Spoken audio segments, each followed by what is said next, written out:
माही की गूंज न्यूज में आपका स्वागत है। पेटलावद विकास खंड में लगभग 40 करोड़ की लागत से स्वीकृत सड़कों को लेकर स्थानीय रेस्ट हाउस पर भाजपा की प्रेस कॉन्फ्रेंस आयोजित की गई।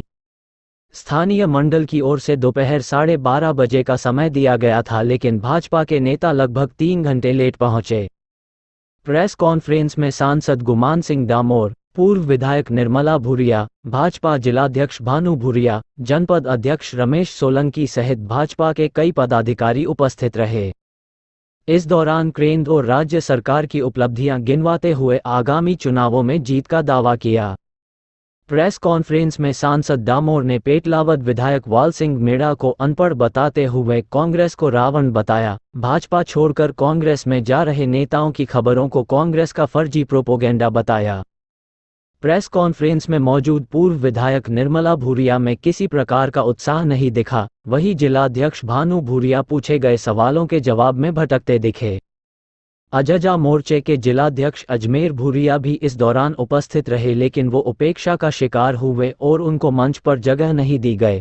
पूरी प्रेस कॉन्फ्रेंस सांसद डामोर के इर्द गिर्द घूमती रही और जिस तरह पेटलावद विधानसभा में किए गए कार्यों का उल्लेख किया गया, उससे उनके पेटलावद विधानसभा से चुनाव लड़ने की अटकलें तेज हो गई है। माही की गूंज के ओर से आम जनता से जुड़े विभिन्न मुद्दों पर कड़े सवाल किए गए। देखिए पेटलावद से विजय पाटीदार के साथ राकेश गहलोत की रिपोर्ट। और हमारे साथ बहन निर्मला जी हैं, जो हमारे पूर्व मंत्री पूर्व विधायक हैं। हमारे भारतीय जनता पार्टी के जिलाध्यक्ष हैं भानु भैया, ये भी हैं। कृष्णपाल सिंह जी भी हैं, जनपद अध्यक्ष भी हैं। हेमंत जी हैं, महावीर जी हैं। अगर ये हमारे मंडल अध्यक्ष सोनू भाई भी हैं, तो हमारी बहन निर्मला जी से या भानु भैया जी से कोई प्रश्न पूछना हो या मेरे से प्रश्न पूछना हो तो आप पूछ सकते हैं। मैडम, आपसे एक सवाल है कि विधायक वाल सिंह मेड़ा ने एक दावा किया है कि अगला जो चुनाव आ रहा है विधानसभा का, उसमें हम 50,000 मतों से जीतेंगे पेटलावद विधानसभा। इस पर क्या कहना चाहते हैं? देखिए, दावे तो क्या है, अब दावों का क्या है, कोई भी कर सकता है दावा। लेकिन अब ये तो आने वाला समय दिखाएगा कि क्या क्या है क्या नहीं। और भारतीय जनता पार्टी और हमारे मुख्यमंत्री शिवराज सिंह जी जो काम कर रहे हैं, खासकर जो लाडली बहना और अभी जो सड़कों का मंजूरी दी है और ऐसे बहुत सारे काम आज यहाँ हम उन योजनाओं को गिनाएंगे तो मुझे लगता है 2-3 घंटे, और आप लोग सभी जानते हैं योजनाओं के बारे में, तो गिनाने की ज़रूरत नहीं है। तो एक भारतीय जनता पार्टी का माहौल है पूरे प्रदेश में, और यहाँ पेटलावद और पूरे सभी विधानसभाएं हम लोग जीत करके आएंगे। ये मैं बहन जी ने बहुत बढ़िया बताया, पर मैं भी 2 बार बताना चाहूँगा। कांग्रेस की जो प्रवृत्ति है वो रावण जैसी प्रवृत्ति है। रूप बदलना, धोखा देना और झूठ बोलना, ये उनके डीएनए में है। एक कोई अनपढ़ व्यक्ति आपके सामने कुछ भी दावे कर सकता है, क्योंकि वो बहुत ज़्यादा न तो समझ सकता है न सोच सकता है। पर मैं आपको इतना भरोसा दिलवाना चाहता हूँ कि हम झाबुआ जिले की 3 सीटों को भारी बहुमत से जीतेंगे, और पेटलावद में तो 100% भारतीय जनता पार्टी जीतेगी। यहाँ कोई ईफ बट वाला प्रश्न ही नहीं उठता है। इसलिए मैं ये कह रहा हूँ कि मैं हमारे भारतीय जनता पार्टी के 5 मंडल हैं, मैं इन 5 मंडलों में गया हूँ, 5 मंडल के लोगों से मिला हूँ, उनकी समस्याओं का समाधान किया है। अगर मैं आपको गिनाना चाहूँ तो हमने सिर्फ मेरे प्रयासों से पेटलावद विधानसभा में 100 करोड़ से अधिक के काम हो गए, और हम और कर रहे हैं। ऐसा नहीं कि 100 करोड़ हो गए और लाइन खींच दी। और ये जो दावे कर रहे हैं, इनके दावे आधारहीन हैं, और अशिक्षित व्यक्ति की बातों पर आप कितनी गंभीरता से लेंगे ये तो आप ही समझें।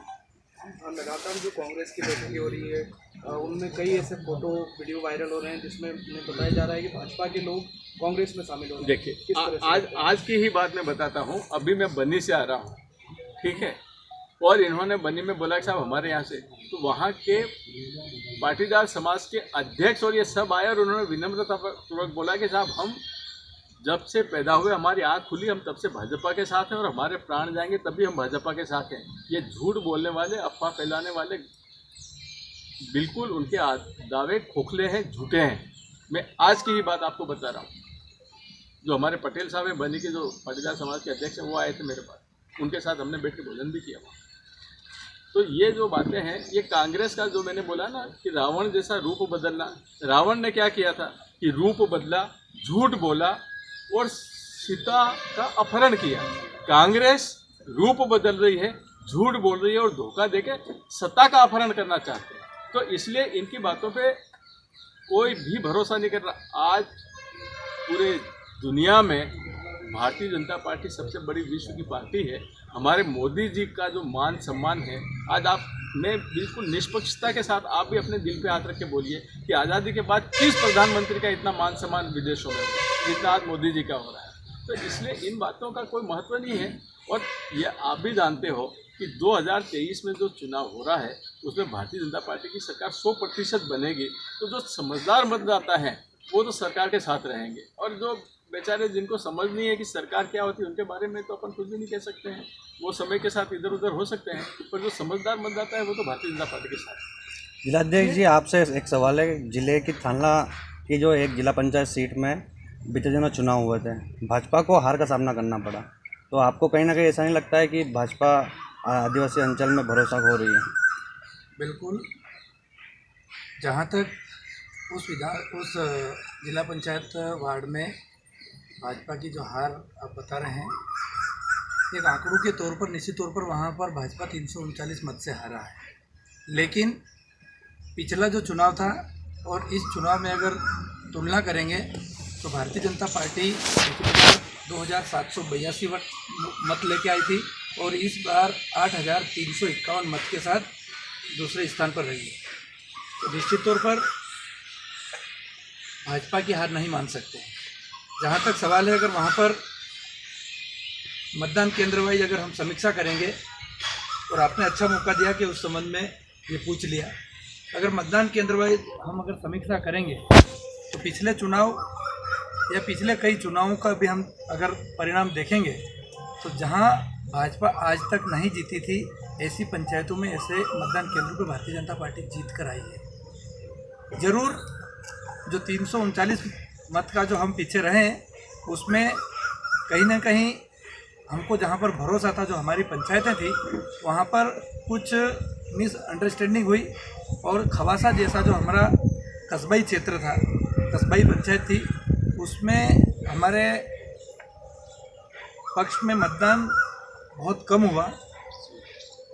वहाँ का मतदाता किसी कारणवश बाहर नहीं आ पाया, वरना हम हार नहीं सकते थे। ऐसा चापानेर, भामल, नारेला ऐसी जो हमारी मेन पंचायतें थी वो निश्चित तौर पर थोड़ा सा हमारी कमी की वजह से वहाँ कोई कांग्रेस नहीं जीती है।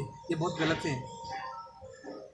तो भानु जी, ये जैसे हम मान लेते हैं सांसद महोदय ने कहा कि कांग्रेस के लोग झूठ बोल रहे हैं, पर लेकिन आपके ही कार्यकर्ता, मंडल अध्यक्ष जैसे पदाधिकारी फेसबुक पर कार्यकर्ताओं की सुनवाई नहीं हो रही, इस प्रकार के बयान जारी करते हैं, उसे आप क्या देखते चाहिए? देखिए, परिवार में अब हम सब जानते हैं कि थोड़ी बहुत कहीं कहीं ऐसा मनमुटाव या कोई सब हो सकता है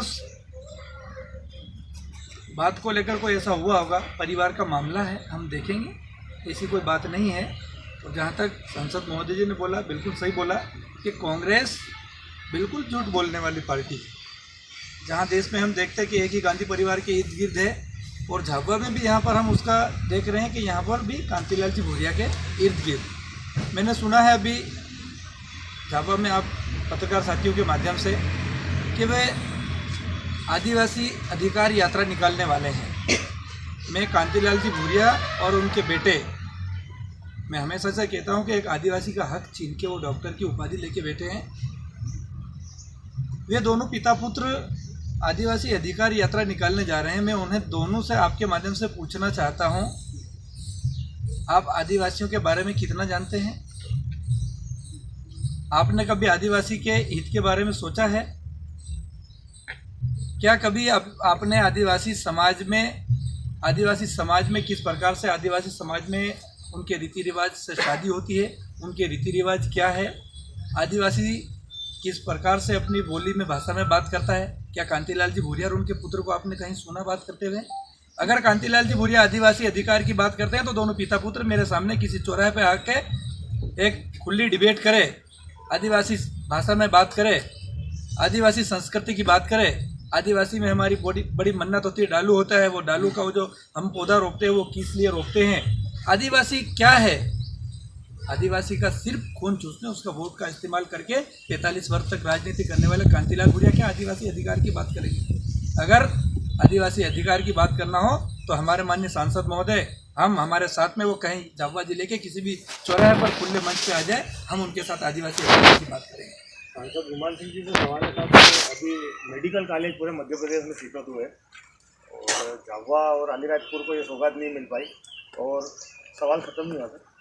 इसके बाद एक कृषि कॉलेज को लेकर विधायक वाल सिंह मेड़ा ने ये कहा है कि हमारे जो 15 महीने की सरकार थी उस कार्यकाल में हमने पेटलाद में ज़मीन आवंटित कर दी थी कृषि कॉलेज के लिए, लेकिन भाजपा की सरकार ने वो कॉलेज नहीं खुला। अगर हमारी सरकार होती तो हम कॉलेज चालू करते थे। तो ना मेडिकल कॉलेज है, ना कृषि कॉलेज है, और ये आदिवासी बेल्ट के बच्चों को इंदौर, कोटा, दूसरे राज्यों में पढ़ने के लिए जाना पड़ता है। आप खुद एम से रह चुके, इतने बड़े पद पर रह चुके हैं। शिक्षा के नाम पर झाबुआ जिले को, अलीराजपुर जिले को क्या मिला? मेडिकल कॉलेज के संबंध में माननीय मुख्यमंत्री जी ने 3 फरवरी 2023 को दिल्ली में मध्य प्रदेश भवन के उद्घाटन के अवसर पर यह बोला है कि अगला जो चरण, हर साल 6 मेडिकल कॉलेज हमको मिलते हैं मध्य प्रदेश को, तो अगले साल के जो मेडिकल कॉलेज आएंगे उसमें झाबुआ 100% है और मैं इसकी घोषणा भी करूँगा। ये माननीय मुख्यमंत्री जी ने मुझे बताया। दूसरा, जो कृषि कॉलेज के भूमि आवंटन की बात करते हैं, वाल सिंह जी उसके पेपर दिखाते, भूमि आवंटन का आदेश बताते। हमने माननीय शिक्षा मंत्री जी से बात की है और उन्होंने ये बोला है कि हम सभी जगह कृषि विषयों को लेकर बहुत जल्दी कक्षाएं शुरू करवाने वाले हैं। जो हमारे कॉलेजेस हैं वहाँ पे कृषि विषय रहेगा और प्रयोगशाला के लिए जो हमारा किसान कृषि विज्ञान केंद्र KVK है वहाँ पे हम प्रयोगशाला के रूप में उनका उपयोग करेंगे।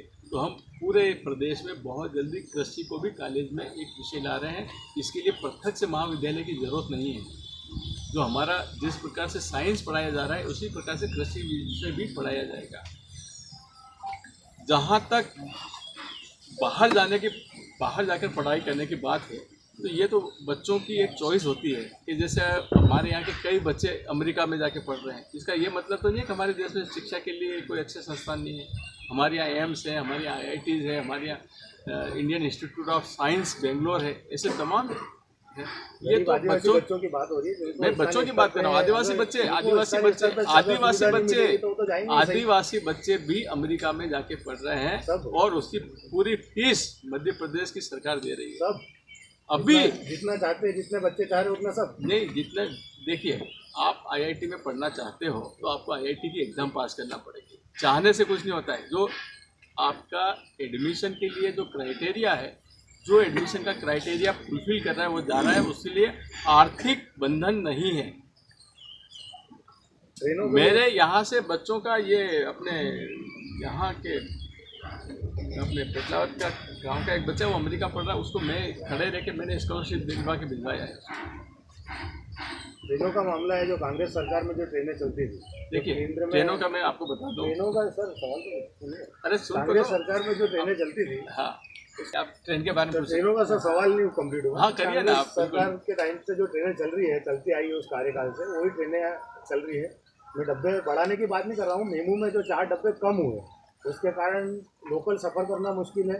नीमच मंदसौर लाइन जो चल रही है आज तक दाहोद रतलाम से जुड़ नहीं पाई है, जनता बंद हो गई है, जिसके कारण यहाँ से जो बीमारी के कारण जो समस्या आती है बड़े हॉस्पिटल में पहुँचने के लिए, वो सारी सुविधाएं बंद हो गई। कोई नई ट्रेन का स्टॉपेज नहीं हुआ, कोई नई ट्रेन चालू नहीं हुई।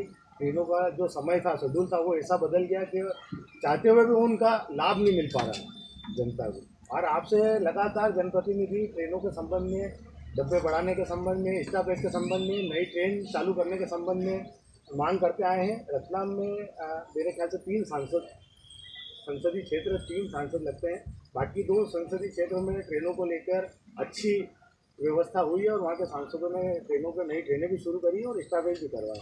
लेकिन आपके माध्यम बताइए कौन सी सुविधा, कौन सी सांसदों ने कौन सी ट्रेन करवाई? भाई ट्रेन जो जाएगी तो रतलाम से जाएगी, सुधीर गुप्ता जी करवाते हैं तो भी रतलाम आएगी ट्रेन, उनकी कोई अलग तो रेलवे लाइन है नहीं। हम तो झाबुआ जिले के नहीं मैं बता रहा हूँ ना आपको, अभी रतलाम की बात कर रहा हूँ, मैं रतलाम का सांसद हूँ यार, ऐसी क्या बात कर रहे तीनों बोल रहा हूँ, सुन लो मेरी बात। सांसद हैं वहाँ पे। अभी आज़ादी के बाद लंबी दूरी की 4 ट्रेनें जो रतलाम में नहीं रुकती थी वो 4 जून से रुकना शुरू हुई है, नंबर 1। नंबर 2, ये कृष्णपाल सिंह जी आए थे अभी दिल्ली में, तो जो हमारे रेलवे मंत्री हैं दानवे साहब, उन्होंने ये बोला है कि मैं 1 महीने के अंदर जो मेमू के 4 डब्बे कट गए हैं वो 4 डब्बे बढ़वा दूँगा। तीसरी बात, जो जनता एक्सप्रेस है, हमारे अश्विनी वैष्णव साहब के बारे में 3 बार चर्चा हुई, उन्होंने बोला कि ये बहुत घाटे की जा रही है ट्रेन, ये हम नहीं चला पाएंगे, उन्होंने स्पष्ट मना कर दिया। परंतु बामनिया के लिए उन्होंने ये बोला है कि हम जम्मू तवी का 1 मिनट का स्टॉपेज बामनिया करेंगे। वेस्टर्न रेलवे का ये जो ट्रैक है ये इतना फुल है कि यहाँ पर अभी बहुत मुश्किल से ट्रेनें चल रही हैं। मैं आपको इतना भी बता देना चाहता हूँ कि मैंने रतलाम से बॉम्बे या इंदौर से सूरत वंदे भारत ट्रेन चलाने की बात की है। मैंने रतलाम से अहमदाबाद वंदे भारत चलाने की बात की है। मैंने रतलाम से जयपुर वंदे भारत ट्रेन चलाने की बात की है। वंदे भारत ट्रेन 8 घंटे जाती है, 8 घंटे में आती है, ठीक है। ये हमारा पूरा प्रयास है। और जहाँ तक ट्रेनों की सुविधा की बात है तो हम लगातार प्रयास कर रहे हैं। परंतु ये कांग्रेस की बात तो बात करी, कोरोना काल में जो ट्रेनें बंद हुई थी उन ट्रेनों में से सिर्फ जनता को छोड़ के बाकी सब ट्रेनें चालू हो गई। मेमू के जो 12 डब्बे थे उसमें से 8 हो गए, तो मेरा पूरा प्रयास रहेगा कि 1 महीने में वो आपके 4 डब्बे वापस जुड़ जाएंगे। तो इस प्रकार से हम नीमच से सर, नीमच मंदसौर की जो लाइन है उसकी ट्रेनें खड़ी रहती है। नीमच मंदसौर की दाहोद में वलसाड़ की ट्रेन है जो वो वलसाड़ वाली जो है उसके लिए भी मैं मिला हूँ, मैं चिट्ठी लिखा हूँ, मैं 3 चिट्ठियाँ आपको बता चुका हूँ। मैं प्रत्यक्ष में मिला हूँ, उसको भी रतलाम तक या चित्तौड़ तक उसको एक्सटेंड करवाने की मांग की है। और हमने ये भी बोला है कि मालवा का जो बिजनेस है, आप समझ लीजिए पूरा क्या उसके पीछे मकसद है।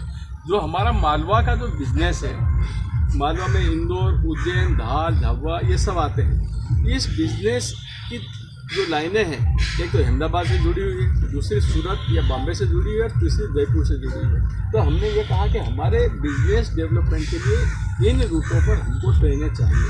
तो उन्होंने परीक्षण कर रहे हैं और अभी 20 जुलाई से 11 अगस्त तक लोकसभा का सत्र चल रहा है। एक दिन आप भी आ जाओ, मैं आपके सामने रेलवे मंत्री से मिलकर अपन बात कर लेते हैं। आप अपने कानों से सुन लेना कि क्या हो रहा है, कितना प्रयास किया है, आप भी अपनी आंखों से देख लेना। सवाल तो इसलिए बनता था क्योंकि पेटलाद में जो पेटलाद विधानसभा और राजस्थान विधानसभा है, मुख्य स्टेशन बामनिया है। नहीं, बामनिया में अपन एक आपके बामनिया एक आते हैं, एक मिनट का स्टॉपेज मैं करवा रहा हूँ। कितने लोग यात्रा करने के लिए पेटलाद रेलवे स्टेशन पे आते हैं, उसमें हर वर्ग का व्यक्ति, छोटा बड़ा। मैं आपकी पीड़ा से बिल्कुल सहमत हूँ, पर उसके लिए हम भी पूरा प्रयास कर रहे हैं। और मैं रेलवे मंत्री को ये भी बोल चुका हूँ कि साहब अगर ये नहीं होगा तो मेरा वहाँ रेलवे उस क्षेत्र में जाना मुश्किल है। मैं यहाँ तक उनको बोल चुका हूँ। अभी तो वो हमारे प्रभारी बन गए हैं, तो आएंगे यहाँ झाबुआ में तो फिर आपसे भी मुलाकात करवा दूँगा। सर रेलवे का तो ठीक है, हम चाहते हैं रतलाम झाबुआ जो मार्ग है इसके लिए क्या चीज़ हो रहा है?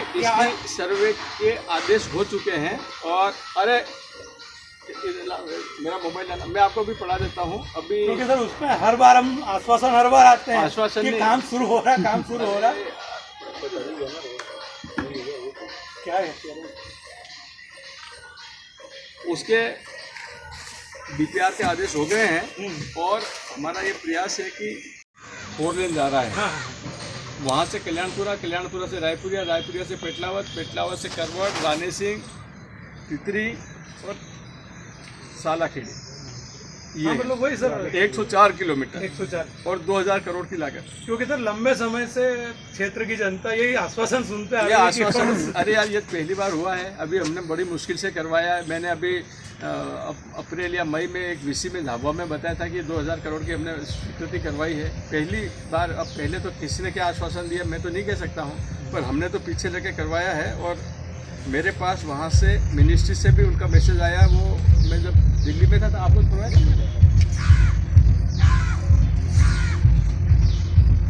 हाँ, दीदी से एक सवाल था। 2018 में जो कांग्रेस की सरकार गई तब महाविद्यालय के प्राचार्य की स्थापना उन्होंने उनको बनाया था प्राचार्य। तब से लेकर अभी 6 साल उनको यहाँ पर पदस्थ प्राचार्य, प्रभारी प्राचार्य रहते। एक तो एक महाविद्यालय, इतना बड़ा महाविद्यालय, स्थायी प्राचार्य आज तक नहीं मिला। और इसके बाद जो कांग्रेस शासन में जो प्राचार्य यहाँ पे स्थायी बन के आए थे, वो आज तक 6 साल में जमीनों की ट्रांसफ़र नीति आपकी लागू हुई, जिसमें ये बताया गया कि जो लंबे समय से एक जगह पर बैठे हैं उनका ट्रांसफ़र किया जाएगा। तो ना तो उनका ट्रांसफ़र हुआ, ना यहाँ पे कोई प्रभारी प्राधिकार आ रहा है। और आए दिन आपके जो छात्र संगठन है, खासकर ABVP जो कहीं ना कहीं अपना एक हिस्सा है, वो आए दिन कॉलेज में प्रदर्शन करते हैं मांगों को लेकर। तो आज तक महाविद्यालय की आपके राज्य में कब से महाविद्यालय पुराना, लेकिन आज तक वो जो समस्याओं से जूझता आ रहा है वो जूझता ही आ रहा है। उसकी समस्या कभी कम होने का नाम ले रही है। स्थायी टीचर भी नहीं है वहाँ पे, सब अतिथियों के भरोसे कामकाज चल रहा है। तो ऐसा क्या कारण है कि आज तक महाविद्यालय की व्यवस्था सुधरी नहीं? देखो, मांग तो लंबे समय से आ रही, समय समय पे उसकी पूर्ति करते हैं, लेकिन हाँ कमी है शिक्षकों की। और वो हर कॉलेज में, कोई ऐसा नहीं कि पेटलावद में है, लेकिन उसकी कोशिश है हमारी। वो आते भी हैं तो वो ट्रांसफ़र करवा लेते हैं, चले जाते हैं प्रोफेसर लोग, ऐसा है। तो कोशिश तो हमारी कोई मतलब नहीं निकला। जो 6-7 साल से 10 साल से एक जगह पर जमे हुए बैठे हैं, उनका ट्रांसफ़र नहीं हो पाया। नहीं, पर अब ट्रांसफ़र अगर कर भी देते हैं तो नए नहीं आएंगे तो क्या करो। आप भी कह रहे हैं कि एक तो स्टाफ की कमी है, आपकी जवाबदारी और होंगे वो भी चले जाएंगे तो फिर कौन पढ़ाएगा। स्थायी प्राचार्य नहीं मिल पा रहा मैडम, क्या कारण है कि ऐसा? नहीं है ना, कमी है, कह तो रहे हम लोग, कमी है। कोशिश है हमारी कि यहाँ पे आ जाए। बीच में आए भी थे तो वो चले गए। सर, आपसे एक सवाल है। राफेल सौदे पर आज भी राहुल गांधी केंद्र सरकार पर हमलावर है, क्या कहेंगे? कांग्रेस के समय में हर प्रकार के घोटाले हुए, चाहे वो पनडुब्बी घोटाला हो, 3G घोटाला हो, हाँ स्पेक्ट्रम घोटाला हो, और वो सभी प्रकार के घोटाले होने के कारण उनके दिमाग में ये बैठा हुआ है कि जो कुछ होगा उसमें घोटाला होगा। तो राहुल गांधी पहले ये स्पष्ट कर दें कि जो हमारा राफेल में पहला हुआ उसमें सुप्रीम कोर्ट तक ये गए, और सुप्रीम कोर्ट से भी उस सौदे को क्लीन चिट मिली। उसके बावजूद अगर उंगली उठाते हैं तो राहुल गांधी भारतीय राजनीति तो ठीक है, पर यहाँ की सुप्रीम कोर्ट को भी नहीं मानते हैं। तो राहुल गांधी अपने आप को क्या सबसे ऊपर समझते हैं? घोटाले की बात करना बहुत आसान है, परंतु अगर कोई आरोप लगाए तो प्रामाणिकता के साथ आगे आए राहुल जी। राहुल जी को पूरा देश जानता है, पूरा देश समझ चुका है कि राहुल जी और कांग्रेस एक डूबता हुआ जहाज है, और 2024 के बाद आप राहुल जी को ढूंढोगे तो मिलेंगे नहीं। बतौर नरेंद्र मोदी प्रधानमंत्री माननीय, उन्होंने बड़े बड़े विकास के जो दावे किए उनको वो खरे भी उतरे हैं, और कुछ बड़ी चीज़ें उन्होंने लाई भी है देश में, हम मानते हैं। बतौर सांसद एक सवाल है आपसे, जिन बड़े गांवों से बामनिया, पेटलावद से जहाँ 5200, और बामनिया जहाँ 2000, रायपुरिया या करवड़, सारंगी, कई ऐसी जगहें, बड़ी बड़ी जगहें हैं जहाँ से बीजेपी एक तरफा लीड लेती है और जीतती आई। बतौर सांसद निधि से उन गाँवों में कोई काम नहीं हो पाया। देखिए, ऐसा है कि हमको 2 साल जो कोरोना काल रहा, उस कोरोना काल में हमारी सांसद दीदी पूरी कोरोना में समर्पित हो गई, हमको मिली नहीं। मैं सांसद बना तब से एक बार सिर्फ 2.5 करोड़ रुपए मिले, उसके बाद आज तक कोई पैसा नहीं मिला है। जब पैसा नहीं मिला है, और मुझे ही नहीं, पूरे प्रदेश की ये बात बता रहा हूँ, ये मेरे लिए ही नहीं है कि मुझे ही नहीं मिला, सभी लोगों को। तो अब जब पैसा आएगा तब हम देखेंगे। ये तो पूरे देश का सवाल। विधानसभा चुनाव आने वाले हैं, संगठन स्तर पे क्या तैयारियां हैं? और हम पेटलावद विधानसभा में भाजपा का प्रत्याशी कोई चेहरा, कोई कमल का फूल, तैयारियां क्या है आपकी? तैयारियां निश्चित तौर पर अब हम सब देख रहे हैं। लगातार भारतीय जनता पार्टी का बूथ विस्तार अभियान चल रहा है, बूथ विजय संकल्प अभियान। हम लगातार बूथ स्तर पर काम करके, चाहे वो हमारे बूथ पे बूथ की समिति गठित करने की बात हो, वो हम कर चुके हैं। उस मतदान केंद्र के अंतर्गत आने वाले जो उसमें पन्ने हैं, उन पन्नों के प्रमुख और पन्ना समिति तक गठित करके भारतीय जनता पार्टी निचले स्तर पे भारतीय जनता पार्टी की सरकार की योजनाओं के साथ, संगठन की पूरी संरचना के साथ पूरी तरह से तैयार है। भारतीय जनता पूरी तरह से किसी भी प्रकार का कोई चुनावी सवाल हो, हर तरीके से नीचे स्तर पर पूरी तैयारी है भारतीय जनता पार्टी। सांसद जी, एक आखिरी प्रश्न है। जी भैया। जो रोड की आपने घोषणा की, एक ये पंपावती नदी जो फूट तालाब है, हाँ, उसका छोटा मंदिर का उसका सर्वे हो चुका है जी। मेरे पास है उसकी जानकारी। 5 करोड़ का एस्टीमेट बन रहा है और हमारा पूरा प्रयास है चुनाव के पहले वो स्वीकृत हो जाए। और सर, ये सावन माह में यदि ये सौगात मिल जाती है तो देखिए, स्वीकृति करना है, हम पूरा प्रयास करें। मैं एक बार आया था तो मुझे यहाँ बताया गया था, हमने तत्काल बात करके सर्वे करवा दिया उसकी, और शीघ्र स्वीकृति करवा देंगे 5 करोड़ की। एक और रोड है रायपुरिया से लेके सारंगी, बरबेट और जामली होते हुए, काफ़ी खस्ता हाल रोड है वो, और उसको भी 2 लेन में बदलने की ज़रूरत है। काफ़ी मांगे आई है उसके बारे में अभी तक कोई। देखिए, मैं आपको बताऊँ, पूरे झाबुआ जिले में सबसे अधिक रोड अपनों ने पेटलावद विधानसभा में दिए हैं। अब जो काम जितने बचे हैं अब चुनाव के बाद करवाएंगे। साहब, एक थैंक यू। सवाल लास्ट है। मुख्यमंत्री जी, जैसे ऐसी मामलों में कोई भी ऐसी कार्रवाई होती है, अपराध दर्ज होता है, अपराध होता है, उनके साथ में जाति होती है, तो मुख्यमंत्री जी तुरंत संज्ञान लेते हैं। लेकिन ये तरवर सुखी का एक मामला है, आपके सामने अखबार में फ्रंट पेज लगा हुआ है।